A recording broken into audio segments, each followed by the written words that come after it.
સુરતના પાંડેસરા વિસ્તારમાં નજીવી બાબતે એક યુપીના યુવકની હત્યા કરાઈ હતી.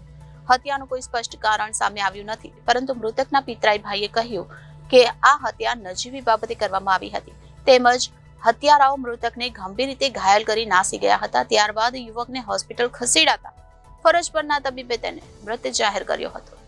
પાંડેસરામાં ગત મોડી રાત્રે નજીવી બાબતે થયેલી મારામારીમાં એક યુવકની હત્યા કરી દેવાઈ હતી. યુવકની જાહેરમાં લાકડાના ફટકા મારી હત્યા કરાતા આખા વિસ્તારમાં ભયનો માહોલ ઉભો થયો હતો. તેમજ મરનાર યુવક 35 વર્ષીય રામકુમાર વર્મા હોવાનું સામે આવ્યું હતું.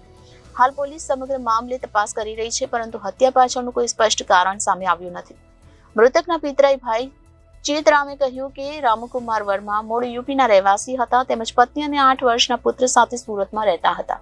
ઘટના બુધવારની રાત્રે 10:30 વાગ્યાની આસપાસ મારુતિનગરમાં બની હતી.